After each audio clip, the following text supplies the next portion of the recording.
Welcome in. Welcome in. It's the Arrowhead Addict podcast. My name is Patrick Allen. It's the Thursday show, y'all. Happy to have you all here. Mo Patriot says, "Oh my God, no D Hop talk." I'm sorry, man. It's a wide receiver show. We're going to have to look.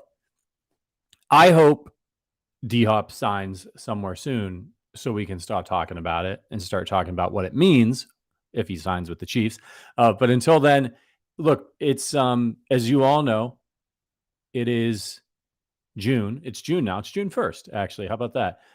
So on the bad side, it's usually a desert as far as Chiefs news goes. Not necessarily the case this week. We've got OTA practices going on and things, and so they're talking to the media. Stuff is happening, but I think it's good. It's good to have a late free agent signing. Plus, there's some interesting people out there right now, particularly in the running back. Kareem Hunt's still out there. Ezekiel Elliott's still out there. I don't know if the Chiefs are going to sign any of those guys, but there's still some action to come as we get into the summer here. But I'll take it because it's a little bit of a long ways until training camp at the end of July. So shout out to everybody here. We're going to be having a great show today. I'm super fired up. We're going to have Lyle Graversen from Arrowhead Addict, one of the longtime contributors on Arrowhead Addict, going all the way back to when I was the editor of the site. He's going to come on. We're going to be talking about the Chiefs wide receiver group, the draft class. And then when we get to Paddy's power rankings at the end of the show, I'm excited about this one because there's been a lot of talk about television recently, with Succession having its series finale and Ted Lasso last night having its series finale. We're going to rank our top 5 favorite TV shows of all time, what we think are the best TV shows. So start getting your list ready for the end of the show. That's going to be a lot of fun. Shout out to all of our members. I see a lot of you are in the chat. Shout out to our guy, Angry Drunken German, who says that Hopkins probably already has Kansas City's playbook. That would be interesting. I don't know that they send that out until the ink is dry on the contract.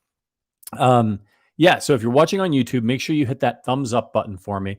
But, again, it's the offseason, the big hype, and somebody mentioned it in the chat right now in the Chiefs Kingdom. Cole mentioned it. He says, Justyn Ross is the player to watch. We've been making jokes about it on the podcast for a while now about the Justyn Ross hype train. I'm excited to ask Lyle about that. This is a guy who hasn't really done anything on the football field in a number of years, but we'll get into all of that. But this is that time of year, right? It's OTAs. They're running around in shorts and helmets, right? We can't really glean a lot, but this is always the time of year where you see these reports coming out of training camp. Remember when Noah Gray was a rookie and he got out there and he started running around, and the media that was in attendance or the things that the Chiefs would tweet out, you would have thought he was the second coming of Travis Kelce, Tony Gonzalez, Gronk. Some of the reports out there about him running routes and all this stuff. And then you get to the actual training camp and the preseason games, and, it's a different story. I'm not saying that some of the preseason hype, or no, it's not even preseason, summer hype is always wrong. But what I'm saying is you can't trust. They're just running around out there throwing the ball around. Great. Mahomes threw a deep ball to Justyn Ross. Now, he threw some fuel on the fire. If you saw the clip, big deep ball pass from Mahomes to Justyn Ross. The Chiefs tweeted it out, and then Mahomes tweeted it out, sort of just pouring gasoline on the Justyn Ross hype train. I don't know that it's going to happen for him. He may not even make the team, to be perfectly honest with you, but let's talk about it. Let's figure it out. All right, we're going to get to Lyle. First, I got to let you know, though, if you're watching on YouTube, hit that thumbs up button. If you're interested in becoming a member of the Arrowhead Addict community, check out the link in the description. We'd love to get to know you guys in the private Discord for some of our member-only events that we do, fantasy football leagues, happy hours, all that fun stuff. When we come to Kansas City, our members get the heads up of where we're going to be. We meet up with them for beers. It's a lot of fun. All right, before we get to Lyle, if you want to support the show, if you like the content that we do here, I've got a great opportunity for you with Caesars Sportsbooks. So we just got this offer and you don't want to miss it. It's for new customers to get their first bet on Caesars up to $1,250. All you have to do is use the code ARROWFUL at sign up. That's ARROWFULL. If you sign up using the code ARROWFUL, you'll not only get your first bet insured, but you're also going to be directly supporting the podcast. So if you haven't signed up with Caesars, that's the key. You can't already be a Caesars bettor, but if you haven't signed up with them yet, check out Caesars Sportsbook, use that code ARROWFUL, drop your first bet. This offer is only available to new customers, 21 and over, and physically present in a legal gambling state. So please remember to always gamble responsibly and check the episode description for full terms and the offer. All right. So our guy Lyle over at Arrowhead Addict, he wrote an article this week. Lyle stuff comes out on Mondays, has for the longest time, about whether or not the Chiefs are gambling at the wide receiver position. And this got a lot of talk happening on the website, on Twitter. So I wanted to bring Lyle on to talk about it. Let's bring in my guy, Lyle Graversen of Arrowhead Addict. What's up, buddy? How you been, man? Hey, I'm doing great, man. I'm doing great. It's summer now. I'm a teacher by day, so life is great right now. I mean, it's the NFL dead zone, but despite that, life is good right now. Yeah, and you're a teacher. So what time, when I was in school, we got out at like 2:45 or something like that. When does school end where you teach? My last class ends at 3:10, so I'm a little later than that, but not a whole lot. And then usually most days I try to be out of there by 4. I mean, it's easy to work yourself on into the evening. There's always something to do, but I've got a family at home, so I try to get out of there by about 4:00, which I know there's a lot of people that would love to leave work at 4:00, so I won't complain there. What time do you get in there every day? Ooh, see, well, I'm a band teacher, and I do a before school jazz band. So I usually leave the house about 6 a.m. So it's bright and early most mornings because I do a before school jazz band class. So nice. So yeah. Is it high school? I do actually the whole 5 through 12 band at the school district that I'm in. So nice. I work on multiple ages, which is fun, but also, interesting some days. What's your opinion of the youth today? Oh, I'm definitely starting to get to I'm 45 now, so I'm definitely starting to get to the age where you start to catch yourself being like, oh, these kids today kind of thing. Like it's starting to sleep. That's going to start to sink into my vocabulary, but it's the same stuff, just in a different package. Teenagers are still teenagers. They just are doing different stuff to drive their teachers crazy than it was in the 90s when I was a teenager. But the kids are basically the same, in my opinion. Yeah, I'm getting old too, and I long for the days of no cell phones. I don't even want mine, to be perfectly honest with you. Sometimes my wife Mag and I will go out to dinner, and I'll leave my cell phone at home, and I'll be like relieved. I'll be like, oh, this is great. And if she gets up to go to the bathroom or something, I'm like, huh. If I've got my phone, I'm just going to pull that out until she gets back and whatever, scroll through Facebook. And I'm like, boy, I guess I'm just going to have to be alone with my thoughts. Amazing. Look around, see what's going on, people watch. Anyway, that's enough old man rants. We get plenty of that on this podcast. So I wanted to talk to you. Thank you for coming on. You've written for Arrowhead Addict forever. A lot of our listeners, I'm sure, have been reading you for many years now. You wrote an article about whether or not the Chiefs are gambling with their wide receivers. And we've talked about that on the show because it's like, all right, well, after what they did you could have looked at what they did last year as gambling, a little bit, just because it was a somewhat similar situation. They brought in veterans, but guys who hadn't performed great or were banged up, and how is this going to work? And what happens? They go on, they win the Super Bowl. So they've built some equity. Brett Veach has built some equity up. Patrick Mahomes has built some equity up in this department.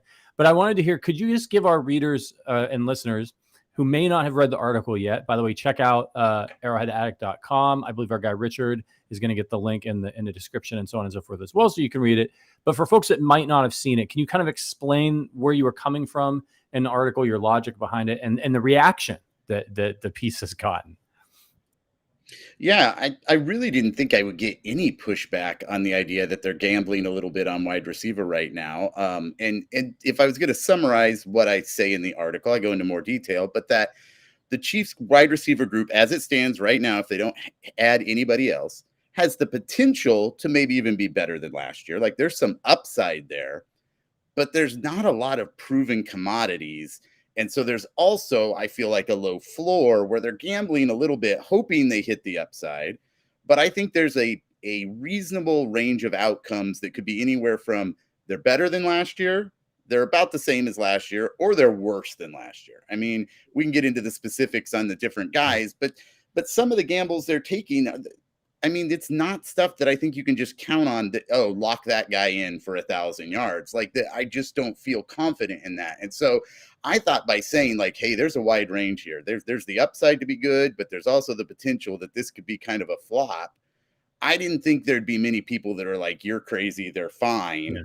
Yeah. But I got more of that than I thought. And again, that's not saying I don't see the upside. I do see the upside, but I just think there's a lot of unproven of that receiver room right there that they're gambling on. And I think that's okay when you have Patrick Mahomes and Andy Reid and Travis Kelce, but when you're looking at little things that could keep you from winning a Super Bowl, it's not going to make them a bad offense. It's not going to make them a bad team. But if you're looking for things that could keep them from getting that Super Bowl trophy again, I think right now, when you look at the roster, the wide receiver room's one of the question marks.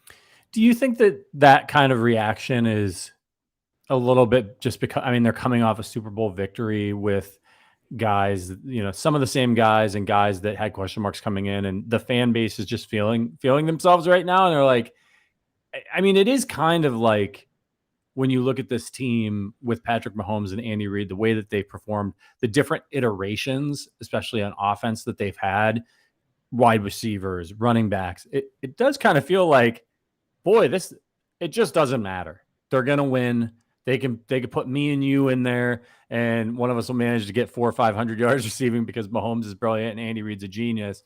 Do you think that there's a little bit of hubris creeping into the Chiefs fandom at this point after winning the second Super Bowl?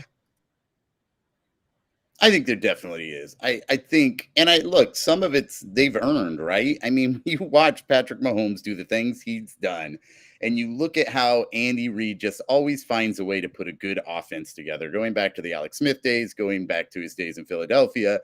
And again, my point was not like, guys, this offense could just bottom out and be terrible. Like, I think barring some sort of catastrophic injuries that I don't even want to jinx them on by saying out loud, I think they're going to win the division. I think they're going to the playoffs. But when you look at like how close the AFC Championship game was, and it's not like they just breezed by the Eagles in the Super Bowl. When you're looking at the things where, okay, where could they potentially come up short?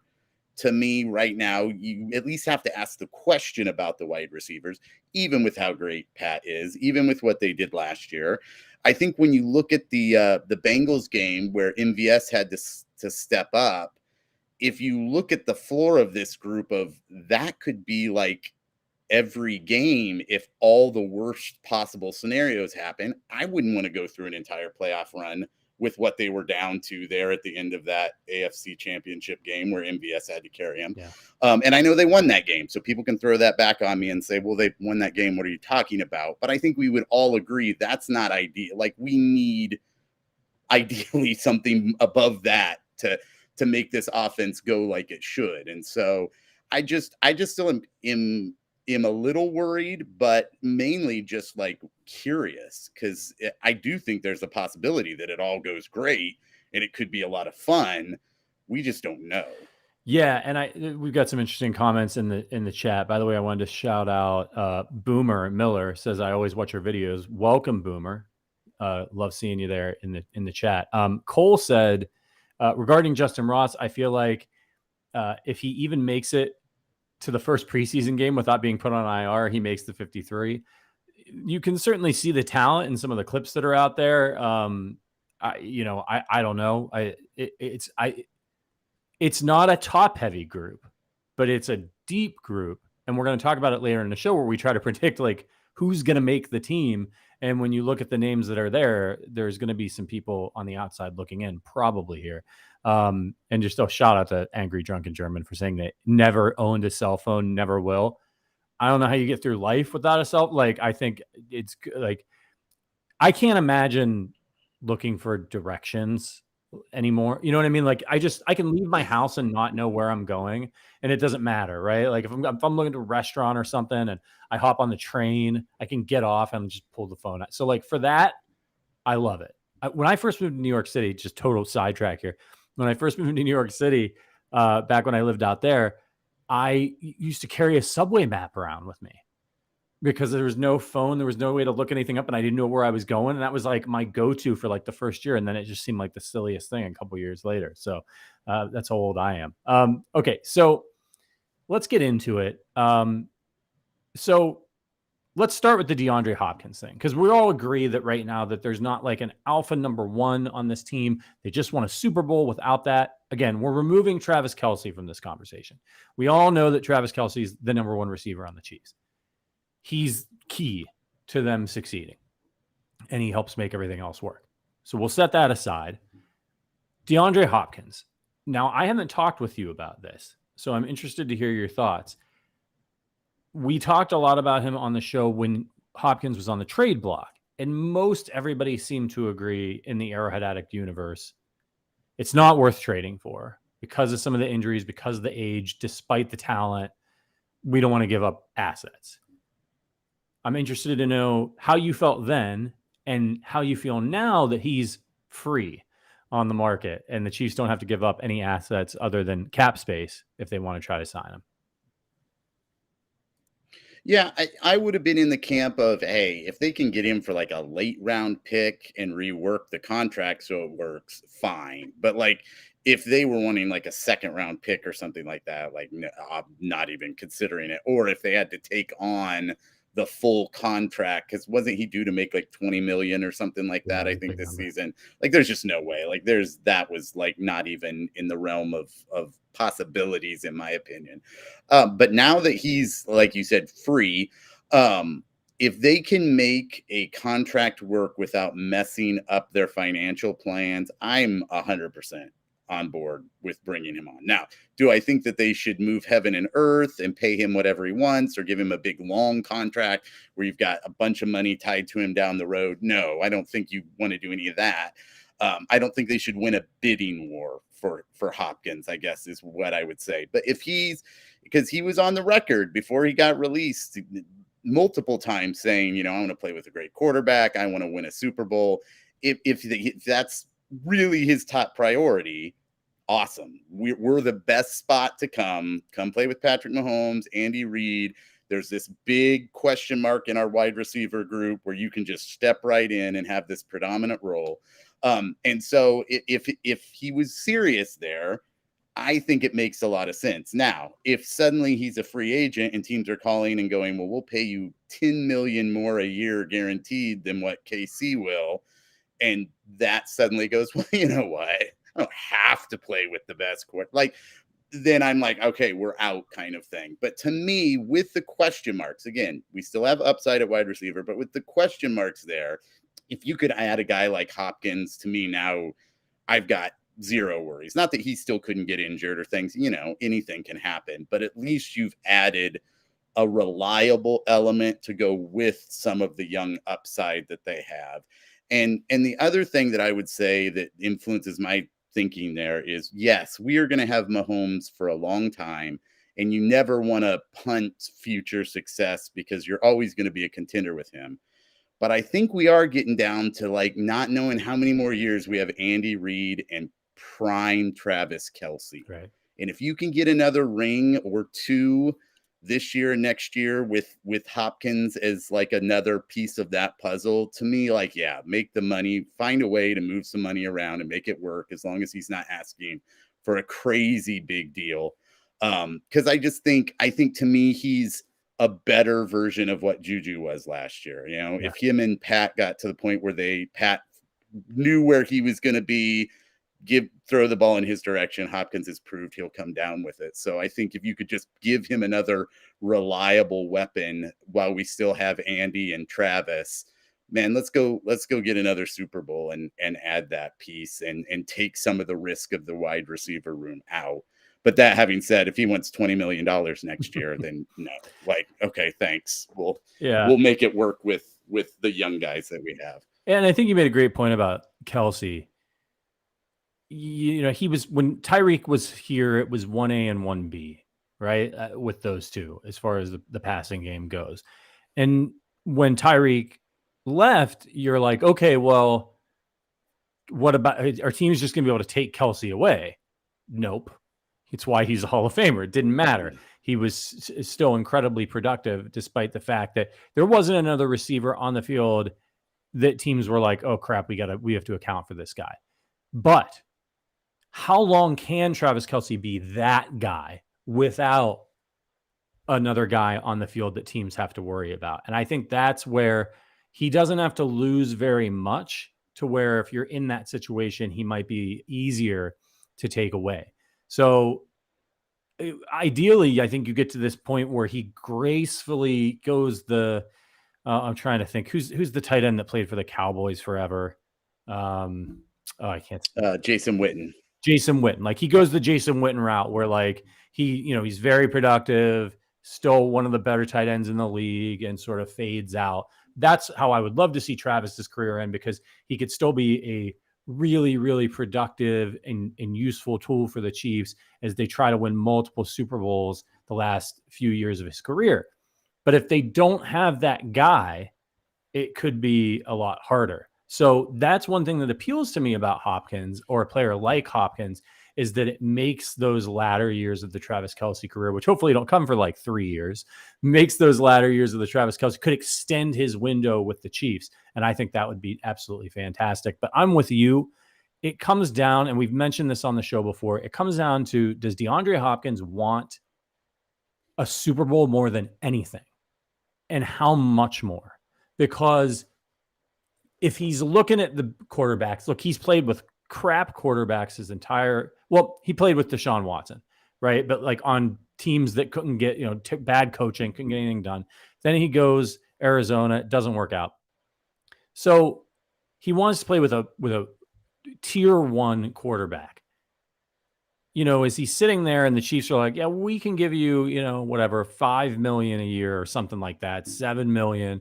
And he's looking at the difference between that and Josh Allen, but like $5 million more dollars, or $7 million more dollars than what the Chiefs are offering. Maybe even a couple million. And that's where does that flip. And he's like, well, this guy's still really good, and these guys are a contender in the AFC, and I can go there and help them, and I'll make more money. It's win, win, win, win, win. Is he going to be in the point where he's like, oh no, I only want to play with Patrick Mahomes and the Chiefs, and I'm willing to take a discount? Because let's just be honest, if there's any sort of bidding war, the Chiefs can't win it.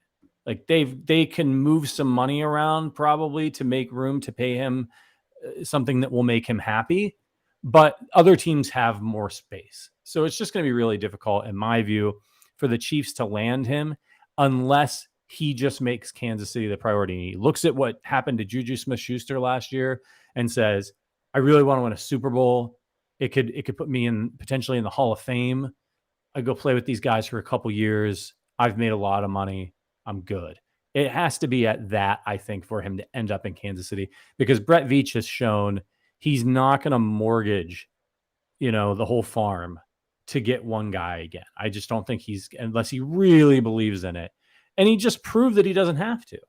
And I've said multiple times on this show, trading for Hopkins would have been a move that a desperate team makes. A team that thinks they're one player away. That's not the Chiefs. And that's going to be the same thing for overpaying him. You don't overpay DeAndre Hopkins if you're the Chiefs, because you don't need him. You just prove that you don't need him. But he would be nice to have. Yeah, and I see what CBR posted here about we can move a ton of cash around if we want him. We can. One thing I said in the article that a few people push back on is I just don't see Brett Veach rushing a deal with Chris Jones or a rework with Mahomes' contract for the purpose of signing an aging wide receiver. Like, if he gets a extension done with Chris Jones, it's going to be on the timeline that they feel comfortable with doing the Jones deal. They're not going to I just don't believe that. When you listen to Brett Veach talk about their long-term planning and how they really look multiple years down the road.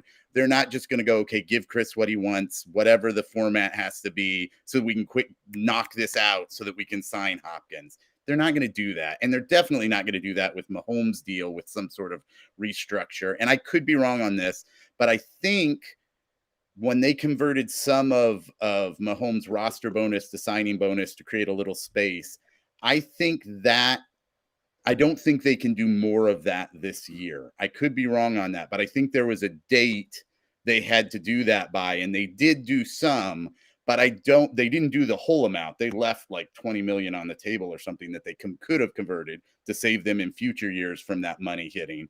But I don't think they can just flick a switch and go, okay, some of that more of that roster bonus, I should say, is now signing bonus, and there's the space we need for Hopkins. I don't think they can do that. I think it would have to be a true, we reworked the back part of his deal kind of thing. Yeah.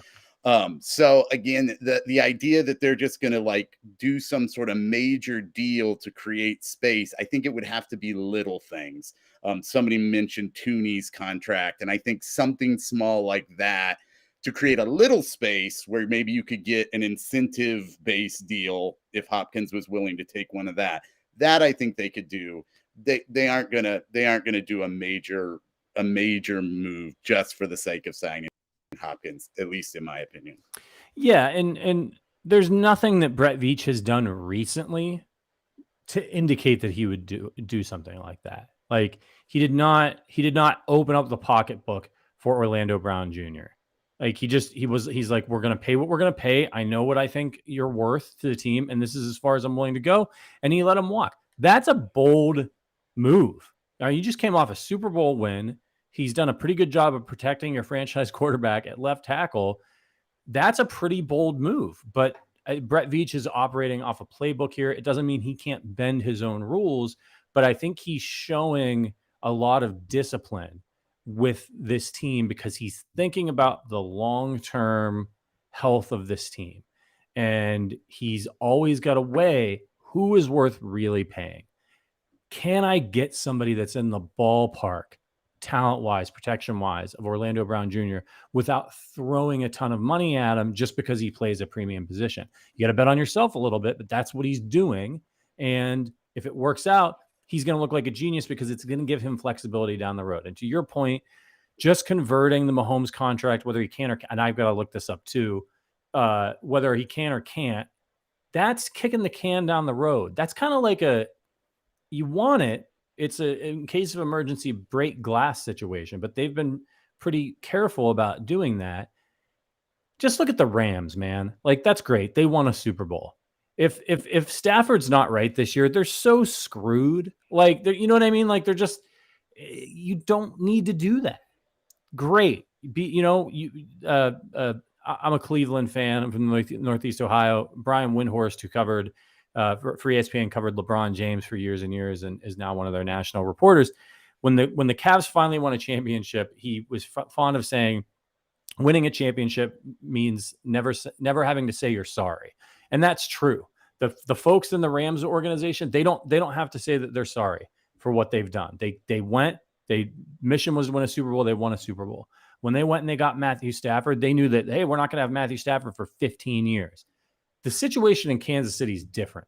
And after winning that second Super Bowl, Brett Veach, Andy Reid, and Patrick Mahomes, they are all in legacy building mode. This isn't a group of guys trying to get a championship. This is a group of guys going for the Hall of Fame. Andy's already in. Mahomes is already in.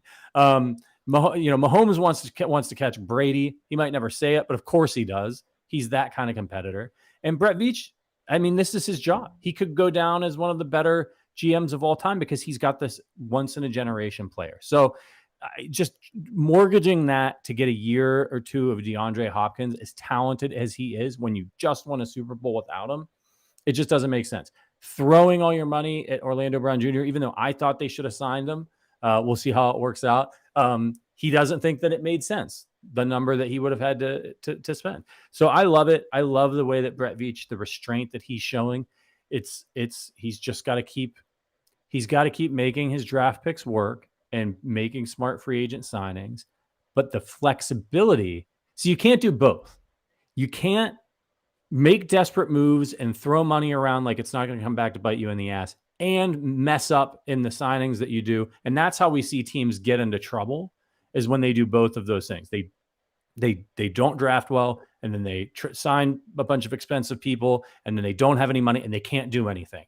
And the last thing that anybody wants to happen is to have like a 7-year stretch of Patrick Mahomes' career where the team's just kind of shitty and they just really do anything about it. At least he affords himself the opportunity to miss on some guys if he's got some financial flexibility. If he doesn't have financial flexibility, can't miss. So I think it's brilliant by Brett Veach. Rant over. Let's dive into some of these receivers that are on the team. Okay. So let's talk about Kadarius Toney. As of now, what the Chiefs are saying or putting out to the media is they believe Kadarius Toney can be a number one receiver. You certainly see the talent when he's out there running around. Crazy dynamic, fast, and jukes so hard sometimes he hurts himself, which he needs to chill out on that stop juke a little bit before he just completely blows out his knee. Injury concerns, bad fit in New York, all of those things. He comes to Kansas City, doesn't really light it up or anything, but has some really key important moments and helps them win a Super Bowl. What is your opinion on Toney? The injury stuff, I mean, it exists, but I guess let's just assume he's able to play football for a full season. Do you believe he can? And if he does, do you think he can be the number one guy for this team? Well, I think with Toney, there's one thing that he has going for him in that he is an elite playmaker. Like, maybe not quite Tyreek Hill level. Like, if Tyreek Hill is like the top level of playmaking wide receiver, I would only put Toney like one tier below him in terms of just like explosive elite playmaking upside. But to me, Toney comes with two question marks. One's the health, where I said we're setting that aside, right? But the other is how much can he incorporate it as a full-time player in the offense? Because yes, he flashed last year, but you go back and look at his snap count numbers. They were next to nothing. Now, the plays he was in the game, he got a pretty good percentage of, like, if you look at his like receptions per route run numbers, those look pretty good because he was just never on the field. And when he was, it was like, okay, we've got like a get you the ball, whether it's a route that he's running or some sort of like screen or something like that. So that was very similar to when we first drafted Tyreek Hill, right? So when we first drafted Tyreek Hill, the speed was evident right away, but it took a little while for him to become like a full-time wide receiver. Toney hasn't shown he can do that yet either. And I feel like some people are kind of ignoring that part of it. Now you can say, well, it's because he got traded mid-year and he didn't know the offense. And that could be true, but he's never been a full-time wide receiver like that. And you could say, well, it was because they were worried about injuries. Well, are they ever not going to be injuries? Because if he's going to be the number one, he can't play 10 snaps a game. Like, you can't be a number one wide receiver if you're literally only on the field for like 20% of the snaps. You've got to be, I would be happy if he got over 50% if he stayed healthy all year and played just over 50% of the snaps. It could be 51%. I think that's a win for the Chiefs. And production wise, he may end up as the number one receiver. It may not look like a traditional number one receiver does, but he's got to prove that he can be a regular wide receiver down in and down out before you can start talking about him as an actual number one wide receiver. He's got that talent, that explosive playmaking, but I don't know where that balance is of protect him to keep him healthy, but have him on the field enough to make an impact. That's going to be an interesting balancing act to see how they do that this year. Yeah, and the NFL's littered with stories of guys. I mean, how many guys have we seen who were just crazy athletic come through the NFL? And you could see it when they got the ball in their hands. Oh, man, home run threat, but they never really developed into what Tyreek Hill developed into, which is I've taken this really incredible physical skill set that I have, and then I have a rapport with my quarterback. I refine my route running. I can create separation. I can get open. I can do these things. I mean, there's so many guys who were like, oh, so, Ted Ginn was really athletic.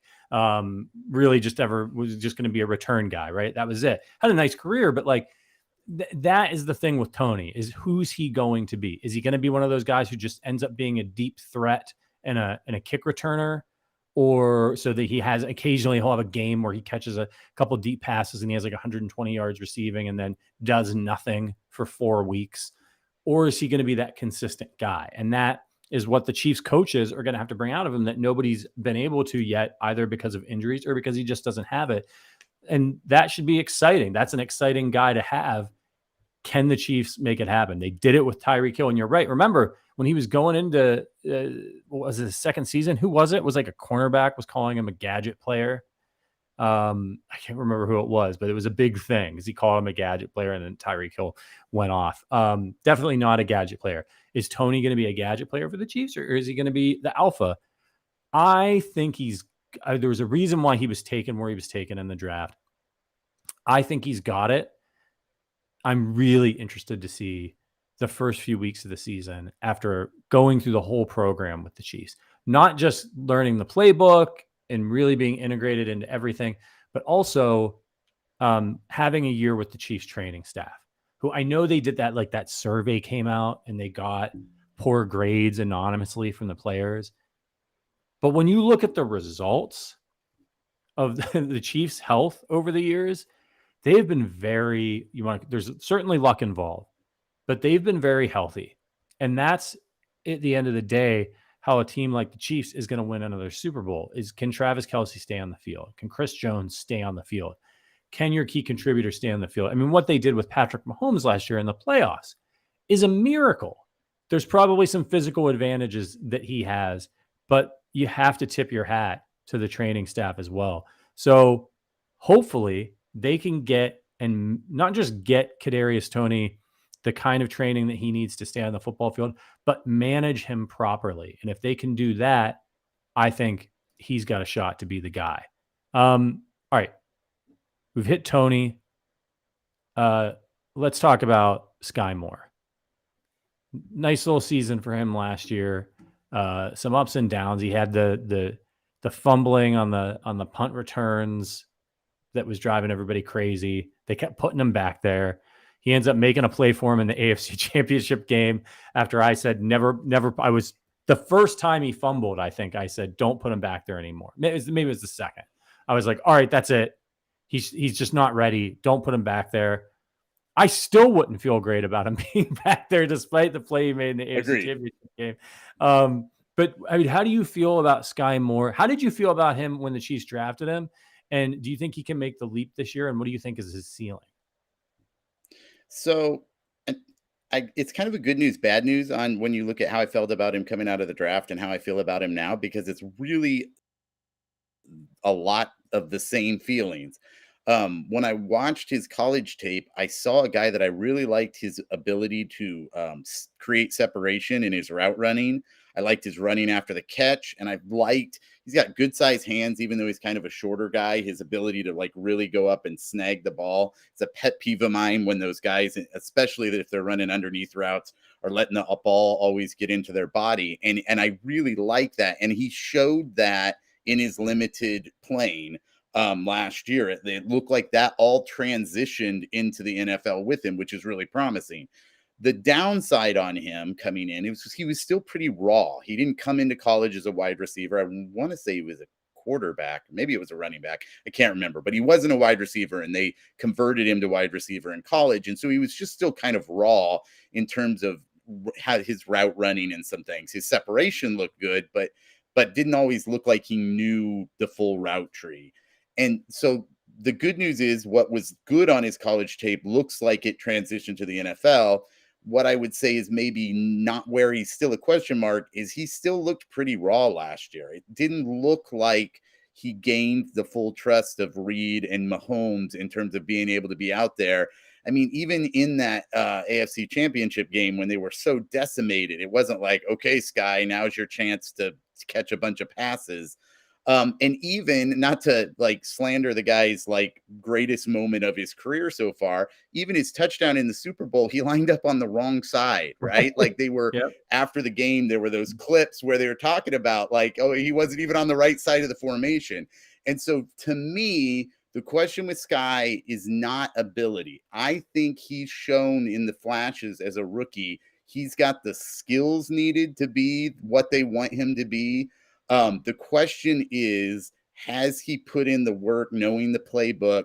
Will he show during the offseason this year that Mahomes can trust he's in the right spot and he can rely on it? Because if he does that, if the mental part of it is there for him, I think this is going to sound cheesy, but Sky's is the limit for Skyy. Yeah. Because I think the ability's there, but we've seen, you were just talking about with Toney, we've seen guys with ability that never make the most of it. And there's no guarantee that he will come in there. I mean, if Patrick Mahomes trusts Justyn Watson more than Skyy Moore, Justyn Watson's going to play, even though Justyn Watson isn't near as good ceiling talent wise as Skyy Moore is. I think that it just comes down to that. I think you've seen that in Reed's offense a lot. I think he likes to go out and sign veterans because if the young guys don't know what they're doing, he's just not going to put them out there very much.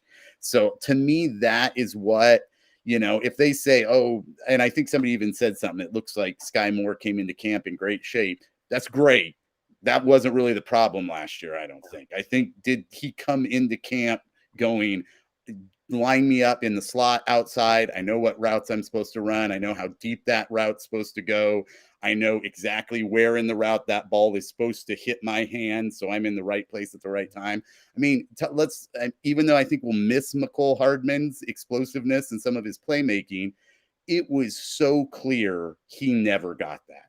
Like he never got to the point where Mahomes went, oh, Hardman's going to be exactly where I want him to be at the right time, and I could just put the ball and he'll be there. You could see the frustration with Mahomes at times. Yep. He was constantly going, what are you doing? Why you got to go this way? And so to me, the question is, that was a really long way to say, Skyy Moore's just got to show he's going to be in the right place at the right time. And I think he could be really good this year. Yeah, I was going to bring up exactly what you did, which is the Mecole Hardman example of somebody who had a lot of talent.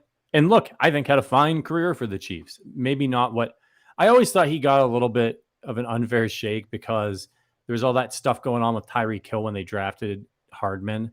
And so it was sort of like, I think a lot of Chiefs fans were like, oh, he's a potential Tyreek Hill. That's why they took him. And like that just sort of was a little bit unfair from the jump. I think, could he have done a little bit better for the Chiefs? Yeah. Could he have been more consistent? Yeah. But if you look at his numbers and some of the things he did, pretty good career for Mecole Hardman. Skyy Moore, actually, the Chiefs wide receiver coach was asked about him this week, and he said, Skyy's been great. Skyy, we put a lot on him last year. Usually when we get a receiver, we try to keep them at one position. It's easier to learn that way, but we threw a lot at him last year. He played every position, all three of them, X, Zebra, and Z. He's been great. He came back in great shape. He looks stronger and a little bigger. He's got that year under his belt. He's not that little puppy dog anymore. He understands what's going on, understands the tempo we practice at, and just how to be a pro. He's been great. And I mean, what a great rookie season to have, to come in and go through all the things that the Chiefs rookies went through last year. Coming in, a lot of change. Offense is a little bit different. Go through that whole season, playing big games, lose them, Cincinnati, Buffalo, go into the playoffs, have your quarterback hobble, deal with injuries, beat the second best team in the AFC, go to the Super Bowl and beat the second best team in the NFL. Talk about a crash course. Some guys never get that much experience in a season. So that's what I'm excited about with these rookies. And I just hope that they keep the drive, that they don't just rest on their laurels, that they won a Super Bowl. I'm excited about Skyy Moore. I think you're right. It's about trust with Mahomes. And if he can slide into that Mecole Hardman role and start putting up those kinds of numbers, and Toney can put up similar numbers to Juju, you're in really great shape. But that brings us to a guy I feel like I forget about a lot when we're talking about the Chiefs wide receivers, and that's MVS. And maybe it's because of the way that he sort of surfaces and then, doesn't, and just disappears for stretches. What's your opinion on MVS? Do you think we can expect, I was very clever with my wording on this in the outline, can we expect more or more of the same from MVS this season? I think more of the same, which honestly this year, I don't know if that's a bad thing. There's a lot of guys you don't know what you're going to get for sure from the Chiefs wide receivers this year. And I think just the fact we kind of can slot him in for somewhere around 600, maybe 700 yards, some scores. He's going to stretch the field. He's going to make them have to defend deep to help open things up underneath. Now he did show. So here's the thing with MVS, I guess I would say. If MVS has a huge season, I think that's probably a bad sign, because I think it means Toney and other young guys didn't step up to produce like we hoped they did. So they had to kind of do the AFC championship game thing all season long.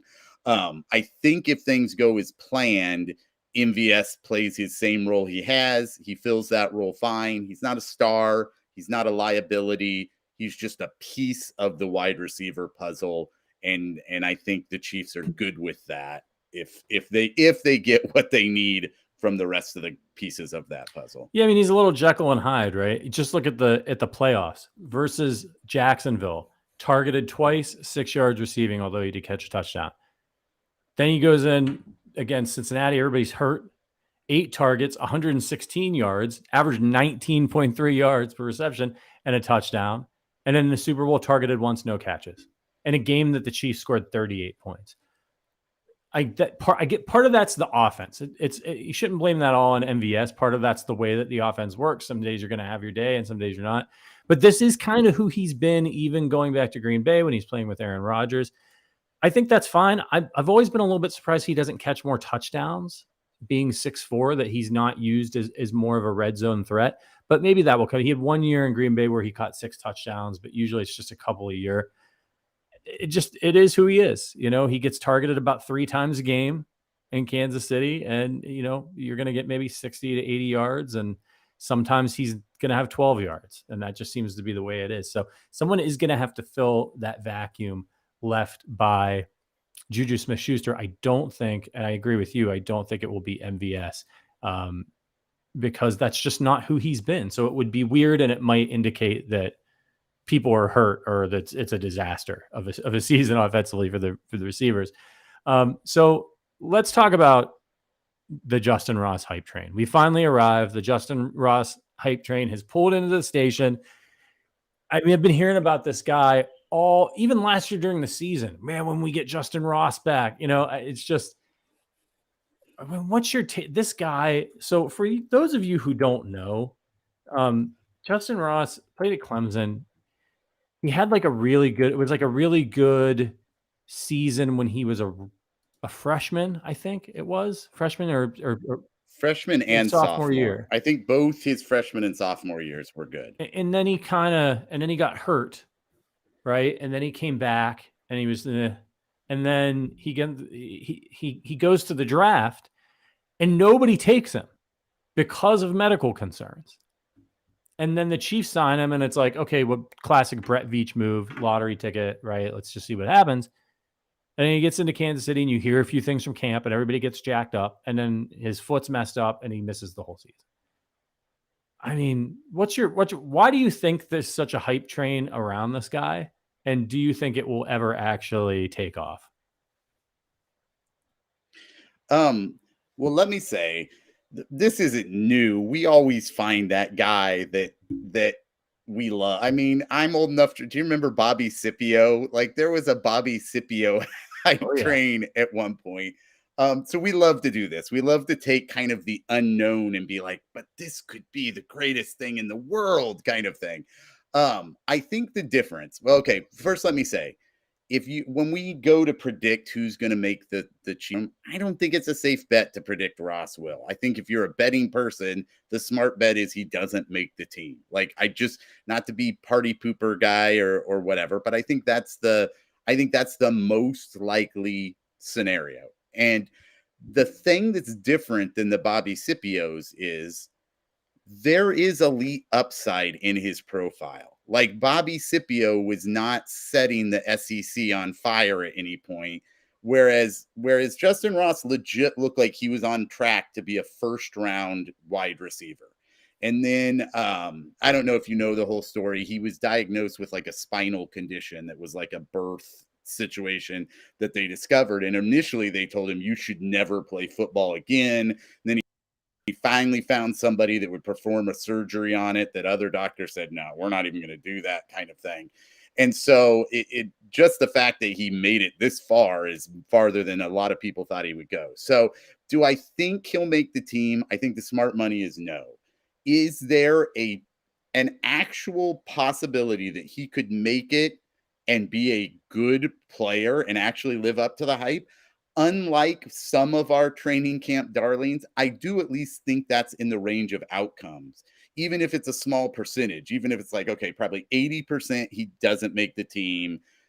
And of that 20% that he does, maybe only 5% of that is that he's actually lives up to the hype. I do at least think he has the upside in his, if he could get back to what he was on track for before the medical stuff hit him, it's at least there. So it's fun to dream about. It's fun to go, well, there's a chance, we've got this lottery ticket and it's probably not going to hit, but man, how cool would it be if it does hit? So I think we just have to wait and see. The Chiefs are certainly fanning the fire with all the stuff they're putting out. That could be because they actually think he's going to be good, or it could just be like, we need dead zone, like social media clicks, and we know Justyn Ross will get it. Yeah. So we'll put it out there and we get engagement numbers where we like them. So we'll see. Will I be shocked if he makes the team? No, because again, his upside is there. It's really just a matter of, has his body really been able to finally regain where he was before all the medical stuff hit him? Yeah. I've worked in online sports media for over 13 years now. I know all about leaning into what people want to talk about. And that's, the Chiefs are doing that, but it is a little telling that Patrick Mahomes retweeted the long ball of him to Ross. Just, he might just be having fun. I'm sure he's always on Twitter like the rest of us idiots, but yeah. So the book on Ross, so he's at Clemson 2018 to 2021. He had that big national championship game over Alabama. He caught 106 passes for 150 yards, and they beat Alabama. So that really, much like there was the one game that Ohio State's Jackson Smith and Jigba had that was crazy, and then he got injured, and then so Ross as a freshman had exactly 1,000 yards, and then 865 as a sophomore. 9 touchdowns and 8 touchdowns, freshman and sophomore year, respectively. Then he has the neck issue, gets hurt, comes back in 2021, 524 yards, 3 touchdowns, doesn't get drafted, and then has the foot thing. So I think you're right. It's a really cool story. I mean, I hope to hell he works out because the talent was evidently there at some point. I just don't want this to turn into another Josh Gordon situation where everyone's like, "Oh, put him in," and it's just like it's never works out. But the Chiefs did hang on to him, and I think they're smart to see what they've got. The injury thing. That's how they got Trey Smith. Where they got Trey Smith was because he had a medical thing. People weren't sure if he was going to be able to play, and even the Chiefs didn't draft him highly. But it's worked out for them so far. That's great. So sometimes these risks can be worth it for the upside. And I think the Chiefs appropriately took Trey Smith in the 5th round, where if it didn't work out, it wasn't the end of the world.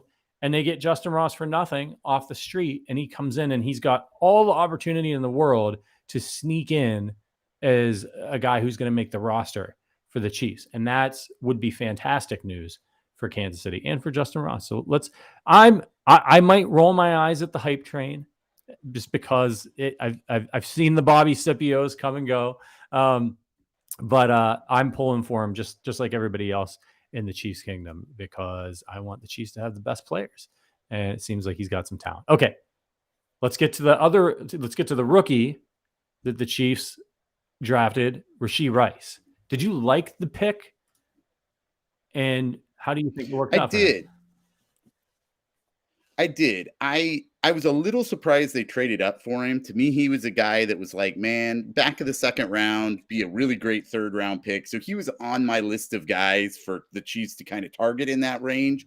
I was a little surprised with some of the other names on the board that they traded up for him, but I like him as a player. And I like the fact that in a draft of tiny wide receivers, they got a guy that's actually got some size, enough size to him, and can play on the perimeter if needed, or be big enough to handle a load underneath, doing some of the things that Juju did last year, and not worry that he's going to get absolutely leveled because he's 170 pounds, like a lot of the wide receivers in this draft class were.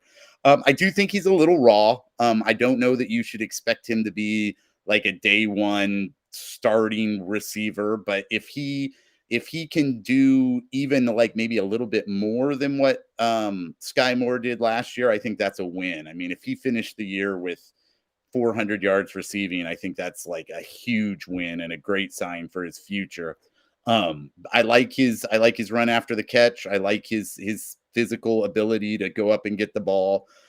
It'll just be interesting to see, because the role Brett Veach talked about, like they think he fits the Juju role pretty well.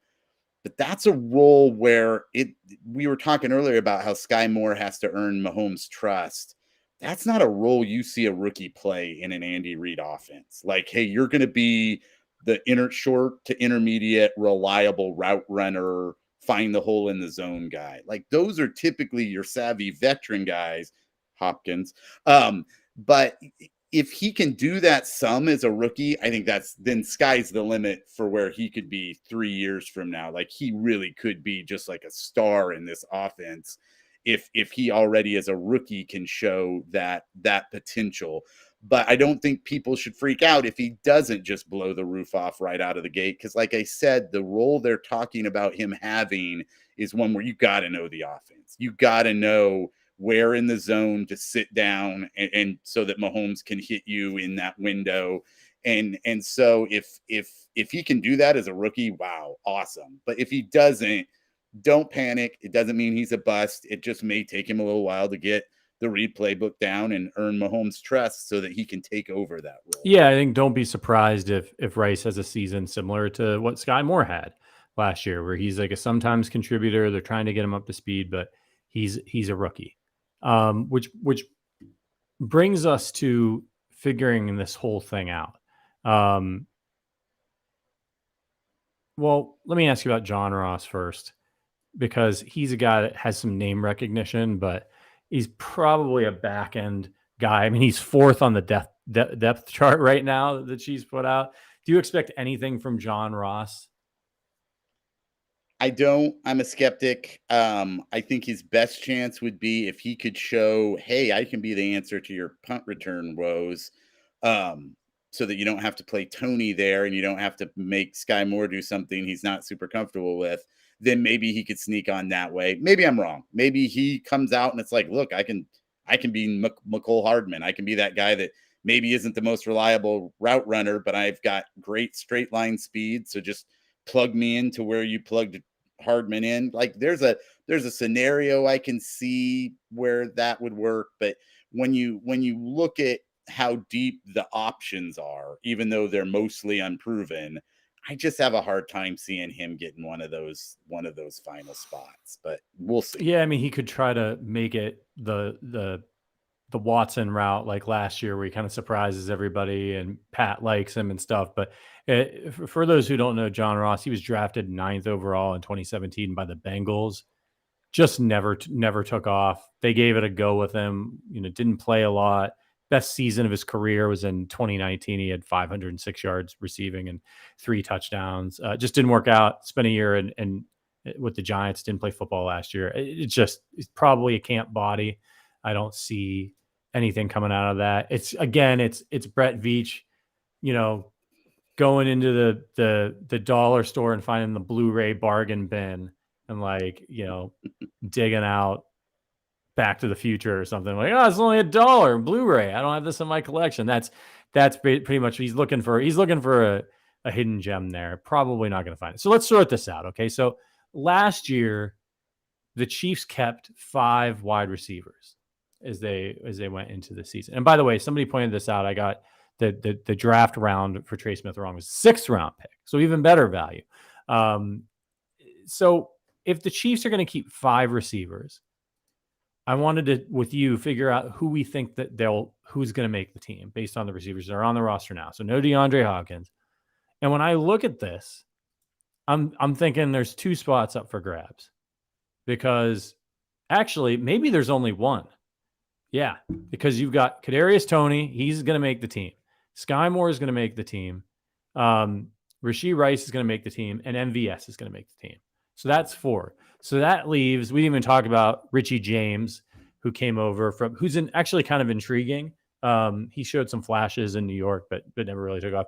Richie James, Justin Watson, Justyn Ross, fighting for probably that last spot. I don't know if are there any Cornell Powell stands out there who are still pulling for Cornell Powell.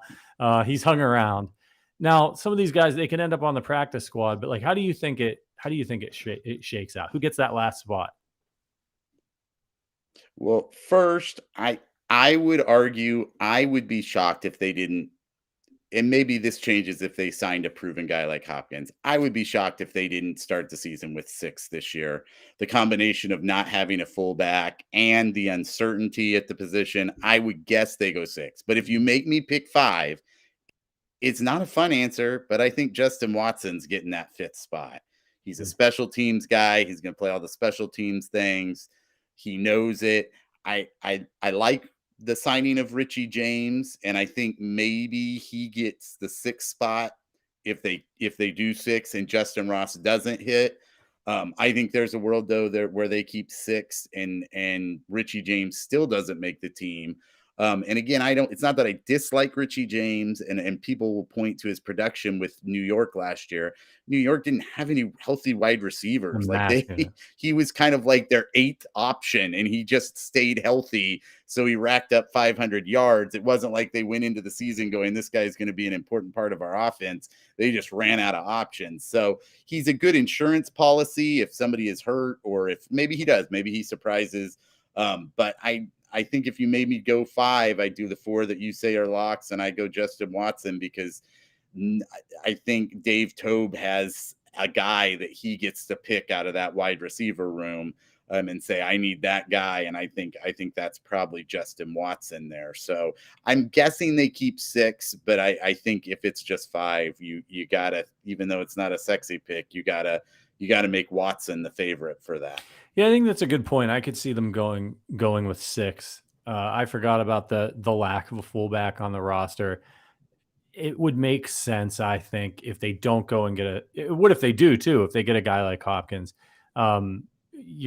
It's just not a lot of space there. Those 4 guys are locks: MVS, KT, Skyy Moore, Rashee Rice. And I'm kind of with you. I think Justin Watson made some plays for them last year. They liked him. Is that last guy. And then that might open the door for a guy like Justyn Ross, if he's healthy, to sneak in. If they like the athleticism that they're seeing from him, then they might get him on the roster, because if word gets out that he's healthy and the Chiefs just don't have the depth for him, they may not be able to stash him on the practice squad. And I doubt he is going to want to go back on IR, as sometimes happens with guys, right? So if he's not really injured. So I don't see a lot of flexibility here. I'm going to go with Justin Watson as number 5. And I think if they do keep 6, I'll give it to Justyn Ross. Based on what I know right now, I'd take him over any of these other guys that are on the roster. One thing that'll be interesting to watch, it sounds weird for Justyn Ross to make the active roster, is watch and see if Rashee Rice is playing on the special teams units, because I think they probably are going to want 2 wide receivers to be a regular part of special teams units. And again, if Watson makes the roster, that's one of them. Skyy Moore didn't play a lot on coverage units and stuff like that. He returned punts, but I think they may want another receiver that can do that. And so if you see Rashee Rice has the build for it, then that would open up, because I don't think they're going to want Justyn Ross making tackles on special teams. Yeah. But if Rice shows that he can do that even as a second-round draft pick, then I think you could use a 6th spot on Justyn Ross and not have him help on special teams and be okay. We get a couple of people from the chat. Our guy Ronald says, my guess, MVS, Toney, Skyy, Rice, Watson, James. Interesting. Yeah, I mean, it could go that way. It could go that way if James impresses them. They have him right now as the 5th guy on the depth chart. So take that for what it's worth. It doesn't really mean anything this time of year. It's more like a veteran respect kind of thing, but that's where it is. And let us know in the chat. What do you think? 5 or 6, and who are they going to be? All right. I wanted to ask you quickly before we get to the incredible TV rankings, your thoughts on the draft. But before I do, I just got to let you guys know, if you want to get swagged out, we got you covered. The Arrowhead Addict merch store is now live, and you can visit it right now by clicking the link in the description below. We've got everything from shirts, hoodies, beach towels, even a sweet pint glass to drink your beverage of choice. But hey, that's not all. We've got a promo code for this week's listeners only. You got to use the code PM15 to get 15% off your order today, and make sure to use it fast because this will expire Sunday. So rep the podcast, save a little bit of money while you're at it. We truly appreciate it. There's some really great, there's a black Arrowhead Addict hoodie in there that is really sweet. Highly recommend. I will be getting one for when it gets cold again. Okay. So the draft class. You're a big draft guy. We had you on before the draft. I promised to get you back on after the draft, but I went to Cancun, so we made it happen. I want to know your favorite pick, your least favorite pick, and your most underrated pick from the class. Okay. Let me start overall. The draft class as a whole, I was like, yeah, that's fine. Like, it didn't blow me away. Like last year's just seemed like it was one pick after another. I was like, oh, this is fantastic. And this year I'm just like, oh, okay, that's solid. Oh yeah, that guy's solid. I just felt good about almost every pick, but was never like, yeah. I think the one that I felt like was my favorite, like, I don't know if this is sad or what, but Keandre Coburn in the 6th round, I was like, man, I would have been fine with him in the 4th round. Like, I felt like he filled a need. They needed another run-stopping, bigger body for the interior. I really liked his potential. He may need a little time to keep developing his anchor and his strength before they make him like an every down. But I think that guy could be the long-term replacement for Derek Noddy. And to get him in the 6th round, I was really like, I know that makes me a total draft nerd when a run-stopping defensive tackle in the 6th round was the pick you were most excited about. But in terms of guys that I really liked and going, yeah, that's great value for where they took him, the rest of the guys, I was like, oh, yeah, that's solid. But, you know, at that spot, yeah, all right, that's fine kind of thing. But I wasn't going crazy. My least favorite, I don't know. Chamari Connor was a guy I just didn't really know. I admittedly didn't watch a lot of defensive backs this year because they're so stacked at defensive back.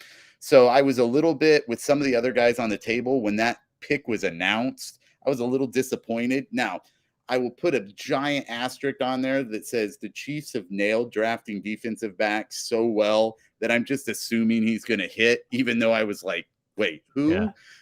When they first took him and looking at some of the guys that I felt like were on the table that were maybe a bigger position of need made me kind of go like, oh man, I don't love that. But at the end of the day, Brett Veach has won me over on, oh, there's a long defensive back that you want to take in the 4th round. Okay. He'll probably just turn out to be like the next L'Jarius Sneed or something like that. So I'm not angry about it, but that at the time was the pick I was most like, oh, yeah. What kind of thing on there. And then the underrated one, it's a little bit of a cheat. I'm going to go BJ Thompson, not so much because I am convinced BJ Thompson is going to be fantastic, but I think it's underrated because of the type of player he is. You know, we all know that Spags just loves big defensive ends that can set the edge. And it's almost like rushing the passer is like not the top prerequisite. And this guy's a pure speed outside rusher. And so if that signals that they're open to start maybe using those type of guys, that could be one of the more underrated things that happened in this draft, just in terms of a shift in philosophy. So we'll see if BJ Thompson turns out, but the style of player he was is a departure from what they've done on the edge so far. And there have been times where I felt like they needed a true speed outside rusher to bring in on some big third downs, because, Frank Clark made some good plays here and there, but there were just too many times where he just couldn't blow by a guy on the edge. And on a big third passing down, it's good to have, especially when you've got somebody in the interior like Chris Jones that can keep you from stepping up in the pocket. If you can have that speed on the outside, if that quarterback's backing away from Chris Jones, you need that speed off the edge. So that was a pick I was excited about because of the type of player he was. Yeah, and Frank wasn't at the point in his career where he's going to be running anybody down. And with all these mobile quarterbacks that the Chiefs have to go up against, obviously, if they see the Eagles in the Super Bowl, they'll play them this year. Jalen Hurts, Lamar is back. They could run into him at some point. Josh Allen's a problem. Joe Burrow can move, right? Kind of, a little bit like Mahomes is smart about it. He doesn't run as much as Mahomes, but I agree. I think that's a good one for me. And we had him on the show a couple weeks ago. Wanya Morris is my underrated one. I think that could be the one. If they hit on it and they coach him up well, boy, if he comes in and is their left tackle next year, like if he could move and become their starting left tackle from a third round pick, that would be a huge win long term for this team. A huge win. And everything I've read about him says that he has all of the tools to be that, if he can just get a little bit more consistent in his play. And when I had him on the show and asked him, what do you need to work on? Like, what do you're coming to the NFL now? And he was like, I just want to be consistent. Also, by the way, just the nicest kid. One of the nicest kids I've ever interviewed on the show. Really, really rooting for him. He actually he was on the show. He's in the locker room, which was the first time we've ever had somebody in the locker room on the podcast. It was really cool. So I'm hoping he ends up being the underrated one, where we go into this season and he's not really playing a ton and is kind of their swing tackle. And then next year they're like, yeah, this guy's ready and he's the guy. Yeah, I really like that pick too. He would have been, after Coburn, the guy I was most excited about when the pick was actually announced. So yeah, I'm with you. I think that, and they've done a really good job of drafting offensive linemen by and large. So if they hit on this and well-respected offensive line coach, that could be a huge win. That could be the pick we look back at this draft class and we're like, oh man, they got somebody in the third round, and that's how you keep winning and surrounding Mahomes with great players, is by finding those kinds of guys. All right. Awesome talking Chiefs with you. It is the off season here. And if you've listened to this podcast, and by the way, if you're watching on YouTube, hit that thumbs up button for us.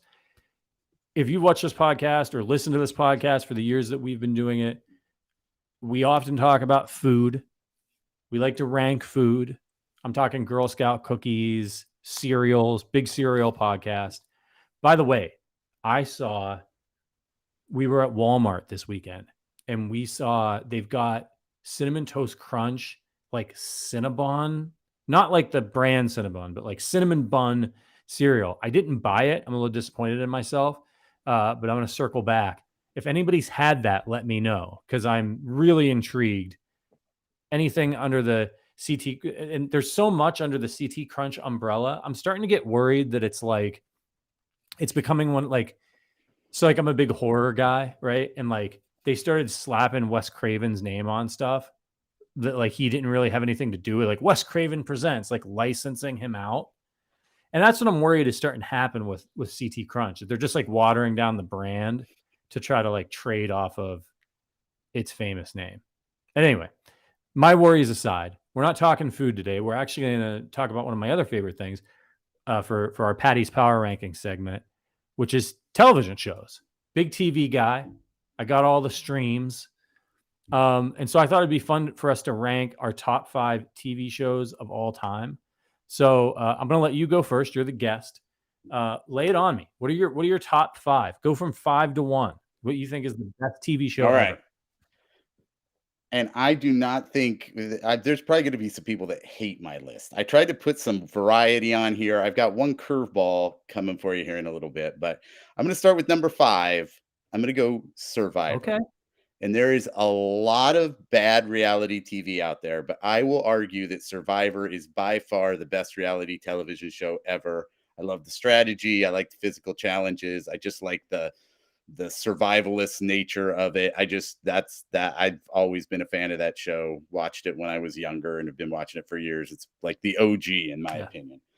Then number 4, another one I loved that's been a while now is I was a huge Lost fan. I don't know if you watched Lost, but Lost, I loved that show.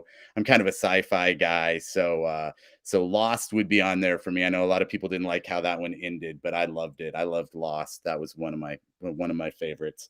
I had to put at least one sitcom on there, and I'm a Seinfeld guy. It almost made the list, but I had to go Modern Family. Phil Dunphy is like my favorite sitcom character of all time. Love that. Love that show. Love that character. So that's my number 3. And then number 2 is my Okay. curveball. I'm going the old school sports reporters show that was on Sunday mornings with Dick Schaap as the Okay. host.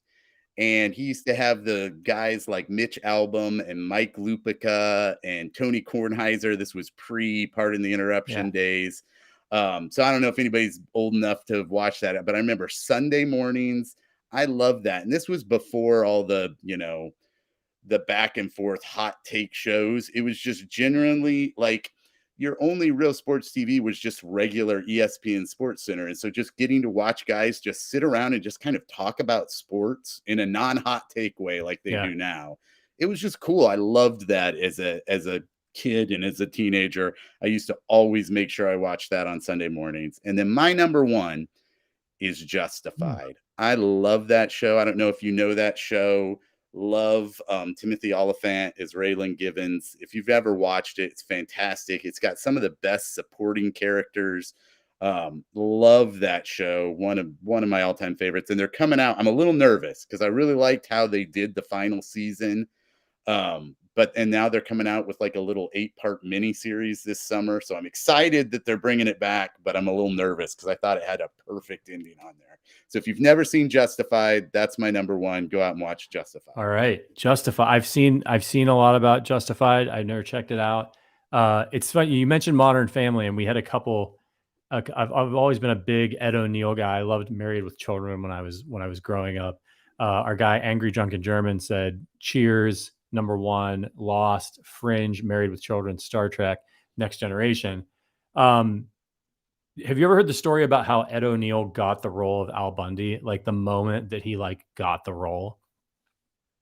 No. It's just a good story. And being an actor guy, I probably heard this in an acting class. So Ed O'Neill, like he's read the script, he's going into, and like every episode of Married with Children, a lot of them started with Al coming home from work, and so whatever scene he was reading for at like the callbacks, he's supposed to says Al comes in, from work, and they're sitting there, and Ed O'Neill is not in the script. He walks to open the imaginary door in the rehearsal room, and he stops and he kind of just puts his head down and goes,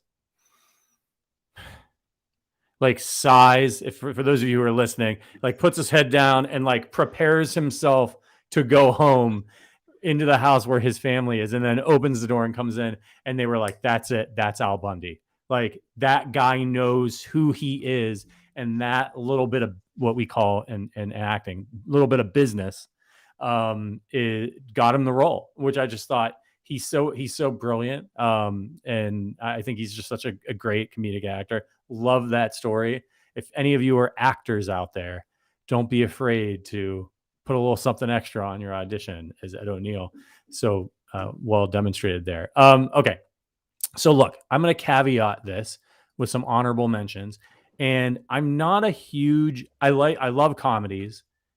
But when I think about TV shows that I think are the best ever, for me, I just tend to like dramas and action a little bit more. when I think of the way that it impacts me.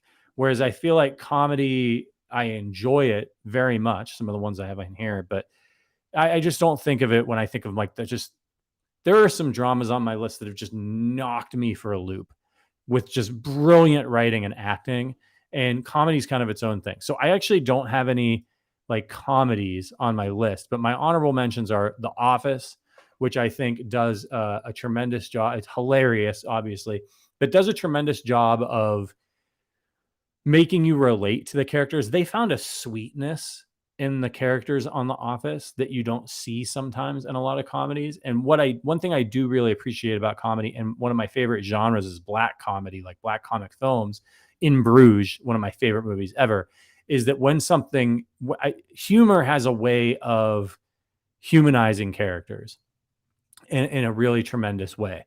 And so that when something serious does happen to them, it hits different. And I think that that's why guys like Jim Carrey and Adam Sandler have been able to easily transition into playing dramatic roles, because they understand something really deeply about the human condition. So I love The Office. Seinfeld, just absolutely hilarious, classic show, love it.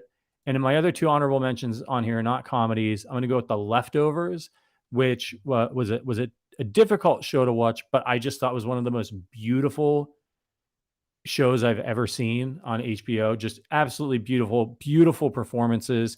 Carrie Coon in particular Chicago actress, fantastic. Heartbreaking show. If you want to like, go down the pain rabbit hole and like experience people's trauma and pain in that kind of way, and watch artists do that, that's a fantastic show. Incredible music.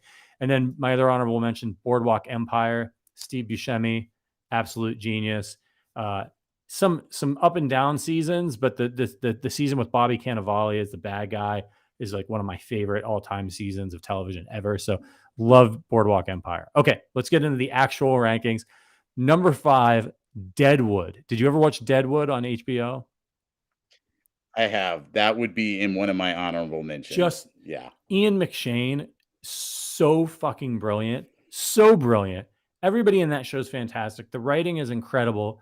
It's like Old English. It's like watching Shakespeare, but like with lots of swearing. It's absolutely incredible. That had the scene in Deadwood, and the only reason Deadwood isn't higher for me is because HBO canceled it and it didn't get a real proper ending. And then they circled back and they did the movie, which was fine, but for me, just not.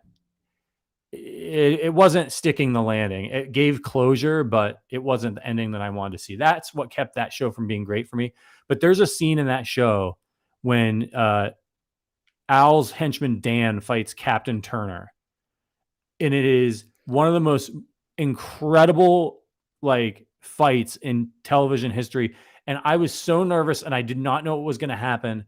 I was shaking when it was over, and when the credits rolled, I literally got up, walked over to my bar, and poured myself a big whiskey, and my hand was shaking. I was like, "Holy shit, that was incredible, unforgettable!" That scene in Deadwood. All right, number 4, newer show just ended. I'm going with Succession. I just thought incredible characters on Succession, very funny, really dramatic, great music, really interesting writing, very restrained writing, which is a lot of people just aren't able to do on TV. So I loved it. I thought they stuck the landing. Love Succession. So that's number 4 for me. Number 3, Mad Men, one of the shows that kind of helped, in the early streaming, ushered in the sort of prestige TV era. Absolutely love Mad Men. Terrific, interesting show all the way through. Number 2, I hear a lot of people say, and I loved Better Call Saul, but I hear a lot of people say Better Call Saul is better than Breaking Bad. To those people, I say, you're fucking crazy. Better Call Saul is terrific.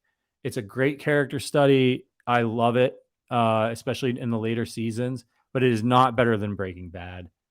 It just isn't. But love Breaking Bad, one of my all-time favorite shows. Amazing, just a career-defining performance from Bryan Cranston, and great writing. Just moments in that show that just left me staggered. And then number 1, It's The Wire. Now I want to caveat for the Sopranos people out there. I've only watched the first season of the Sopranos when I had COVID a couple years ago. I'm going to watch the rest of it based on the first season, which I liked. I wouldn't put it in my top 5, but I haven't gone on the full journey yet. So The Wire, man, I just, every season of The Wire is a masterpiece, in my opinion. Even the second season, which I know a lot of people don't like, I think it makes it, is, if you think of it as a 5-chapter like book or show or whatever, it really makes it all fit together. Did you watch The Wire, Lyle? I have seen the first 2 seasons of The Wire, and I've always, like, I keep telling myself I'm gonna go back and finish it. I am one of those that I respect what, and I know that you are supposed. I'll appreciate it more if I Yeah. finish the whole show. I am one of those people that can appreciate a show but don't always love it. Like Breaking Bad is phenomenal. Like the writing, the acting, it's phenomenal. And I don't know, maybe it's I'm just like too worn down sometimes as a teacher at the end of the day. I sometimes those stressful shows are just, that's why for me